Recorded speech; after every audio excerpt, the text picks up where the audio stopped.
اقبال کا واقعہ ہے، غوث پاک کے وقت میں ایک گانے بجانے والا ہوا کرتا تھا۔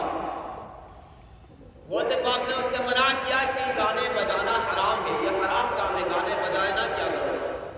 تو اس نے غوث پاک میں تہمت لگاتے ہوئے کہا کہ یہ میری کمائی سے چلتے ہیں۔ کس سے کہہ رہا؟ غوث پاک سے کہہ رہا یہ میری کمائی سے چلتے ہیں، انہیں میری آواز پسند نہیں آتی، میری آواز کی کل قوم دیوانی ہے، سارے لوگ میرے دیوانے ہیں اور یہ میرے خلاف جا رہے ہیں، اس کا مطلب یہ مجھ سے چلتے ہیں۔ ارے کہہ بھی کس طرح ہے، جس کے قدم لگ کر کے مومن بندہ اللہ کا ولی بنتا ہے وہ ان سے کہہ رہا کہ یہ مجھ سے چلتے ہیں۔ ارے جس کی شان اللہ تبارک و تعالیٰ نے پورے جہان میں سب سے بلند و بالا رکھی ہو، کیا وہ بلا تو جیسے آدمی سے چلے گا؟ سوچنے والی بات ہے۔ اتنا کہنا تھا، کچھ وقت گزرا، بڑھاپے کا عالم آیا، بیمار ہو گیا، آواز ختم ہو گئی، چارپائی پر لیٹ گیا، کھانے پینے کو کچھ نہ رہا۔ غوث پاک کو معلوم ہوا کہ وہ گانے بجانے والا بیمار ہے۔ غوث پاک نے اپنے ایک مرید کو بھیجا اور بھیجنے کے بعد کہا کہ جاؤ اور اس گانے بجانے والے کو یہ چند اشرفیاں دیاؤ۔ مرید پہنچا، مرید نے کہا یہ لو تمہارے لیے کچھ انعام بھیجا گیا ہے۔ اس نے کہا اس علاقے میں کون ایسا ہے کہ جو مجھے پوچھنے آیا، جو میری حال خبر لینے آیا؟ تم اشرفیاں لے کر کے آئے ہو، بتاؤ کس نے بھیجا ہے؟ مرید کہتا ہے کہ مجھے صرف اشرفیاں پہنچانے کا حکم ہوا ہے، یہ بتانے کا حکم نہیں ہوا ہے کہ تمہارا آئی کیوں آئی ہے۔ اب اس گانے بجانے والے کو آرام نہ ہوا، یہ پیچھے پیچھے اس مرید کے پیچھے پیچھے چل پڑا، گیا تو دیکھا کہ غوث پاک کے پاس جا کے وہ خادم رک گیا اور مرید رک گیا۔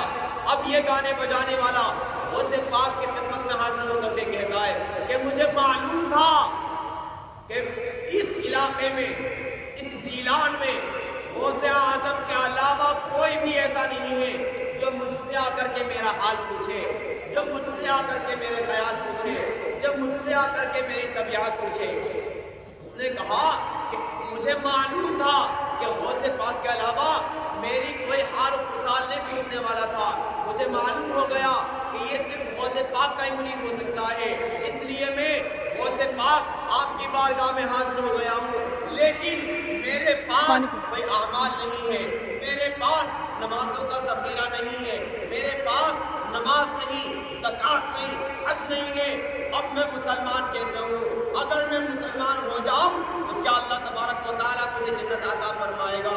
اتنا کہنا تھا، اس نے کہا یا سیدی یا غوث اعظم، اگر آپ چاہیں میری دلی تمنا ہے کہ میں آپ کے قدموں میں گر کر اور آپ کے ہاتھ پر بیعت ہو جاؤں، اور جس نبی کا کلمہ آپ نے پڑھا ہے میں بھی اس کلمے کا، اس نبی کا کلمہ پڑھنا چاہتا ہوں، یا سیدی آپ بھی مجھے اس نبی کا کلمہ پڑھا دیں۔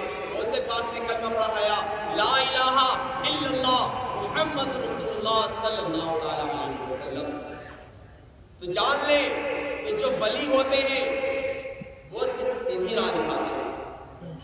بھئی اگر میں برا ہوں تو آپ لوگ کیا کریں گے؟ مجھ سے کنارہ کر لیں گے، دور بھاگیں گے مجھ سے، میرے پاس کھانا نہیں جائے گا کہ یار وہ فلاں آدمی برا ہے، اس کے پاس جائیں گے دوسرا آدمی ہمیں برا سمجھے گا۔ لیکن جو اللہ والے ہوتے ہیں وہ بروں کو بھی نہیں چھوڑتے، وہ انہیں قبر تک نہیں چھوڑتے، وہ چاہتے ہیں کہ یہ برا ہے تو اچھا بن جائے۔ اس سے اللہ تبارک و تعالیٰ نے دنیا پیدا کرا ہے، یہ برا بند ہو گیا ہے برے لوگوں میں لے کر کے، لیکن ہم اچھے ہیں تو ہم اسے اچھا بنا بھی سکتے ہیں۔ آپ اپنے دل میں یہ خیال رکھیں کہ اگر جو برے ہیں انہیں سیدھی راہ دکھائیں۔ غوث پاک کی بارگاہ میں خاتون حاضر ہوتی ہے اور آپ یہ کہتی ہے غوث پاک میں نے آپ کے بہت چرچے سنے ہیں، بہت نام سنا ہے آپ کا، بہت چرچا سنا ہے آپ کے دربار کا، سنا ہے کہ آپ کے یہاں کوئی آتا ہے تو خالی ہاتھ نہیں جاتا، جو چاہتا ہے لے جاتا ہے، جو مانگتا ہے مل جاتا ہے۔ یا سیدی یا غوث اعظم میری بھی پوچھنا ہے، میری ایک آرزو ہے، میری بھی ایک خواہش ہے۔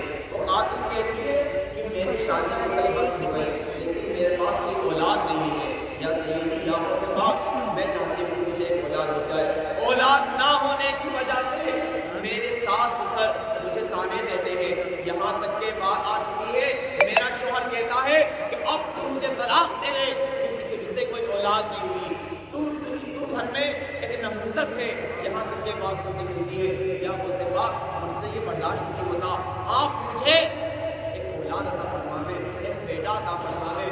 آپ اپنے اس رب سے بات کریں نا، اپنے اس رب سے کہیں نا کہ مجھے ایک اولاد عطا فرما دیں۔ غوث پاک نے بات سنی، ہاتھ مسلح بچھایا اور ہاتھوں کو بلند کیا اور دعا کرتے ہیں، یا رب کائنات جو خیال تم نے اس بندی کے دل میں ڈالا ہے، دیکھیں بات کیا کہ جملہ کیا کہا کہ جو خیال، یا رب کائنات جو خیال تم نے اس بندی کے دل میں ڈالا ہے، اس خیال کو اس حقیقت کے ہم نے پورا کر دیا۔ کیا کہا رہا ہے اس بات میں کہ جو خیال تم نے اس کے دل میں پیدا کیا، اس خیال کو اس کے حق میں پورا کر دے۔ آج ہم کیا کہتے ہیں کہ جو ہم چاہیں گے وہ کریں گے، جسے چاہے مارے، جسے چاہے چھوڑ دیں، جس کے ساتھ ظلم کرے، جس کے ساتھ چاہے ظلم کرے اور جس کے ساتھ چاہے نرمی کرے، جس کا چاہے مال چھین کے کھائیں، جس کے ساتھ چاہے بانٹ کے کھائیں، ہے نا؟ تو یہ بات جان لیں کہ ہمارے ذہن میں جو خیال آتے ہیں، جو باتیں ہمارے دل میں آتی ہیں، یہ اللہ تبارک و تعالیٰ کی طرف سے ہوتا ہے۔ اللہ تبارک و تعالیٰ کی مرضی کے بنا دنیا میں کسی ایک پیڑ کا پتا نہیں ہلتا تھا، تمہاری مرضی کا دور۔ سرکار غوث پاک نے ہاتھ اٹھائے اور دعا کری، یا رب کائنات جو تمنا تو نے اس کے دل میں ڈالی ہے، اس تمنا کو اس کے حق میں پورا کر دے۔